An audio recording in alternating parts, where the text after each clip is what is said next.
Dans le monde de l'éducation d'aujourd'hui, la technologie joue un rôle de plus en plus crucial.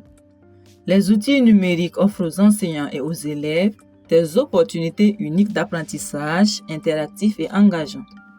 Mais au Burkina Faso, cet aspect quand bien même crucial n'est pas encore développé. Et cela a un impact sur les curricula d'enseignement. Et au niveau même de nos curricula, il y a beaucoup de choses qui restent à mettre à jour. Ça veut dire quoi?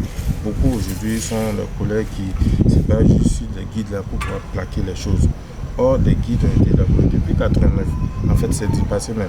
Avec les nouvelles technologies, les trucs, les informations sont actualisées, réactualisées.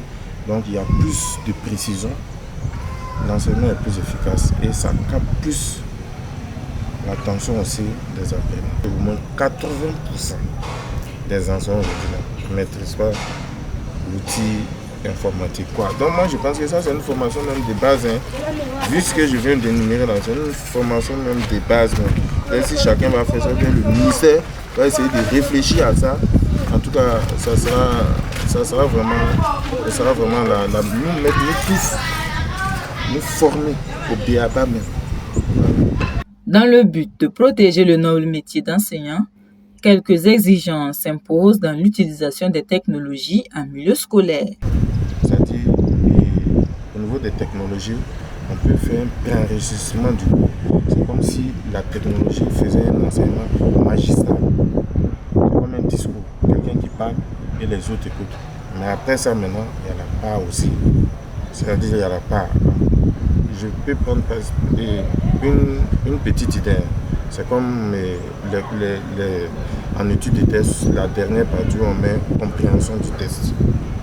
On fait enregistrer le cours. À partir des tics, les élèves écoutent. Mais avant ça, d'abord, l'enseignant peut faire une brève introduction. Voici aujourd'hui, on va mettre un cours sur tel truc. Pendant que le cours est en train d'être dispensé, essayer de réfléchir à telle question, c'est-à-dire il y a des questions déjà qui sont préparées. Et on fait le truc et puis enregistrer à partir des tics. Donc il faut prendre en compte d'abord nos langues nationales.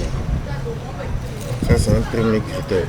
Voilà pourquoi depuis bientôt 2 ans, on a en plus du cycle du ministère de l'Éducation nationale, on a ajouté une promotion des langues nationales. Il faut prendre en compte le critère de la langue. Ça c'est un. Deuxièmement, des interférences linguistiques.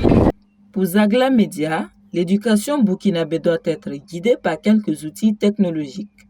Des tablettes éducatives spécialement conçues pour les enfants en primaire qui offrent des applications interactives, des jeux éducatifs et du contenu pédagogique adaptés à leur niveau de développement. Des robots éducatifs programmables peuvent être utilisés pour enseigner les bases de la programmation et de la logique aux élèves du primaire.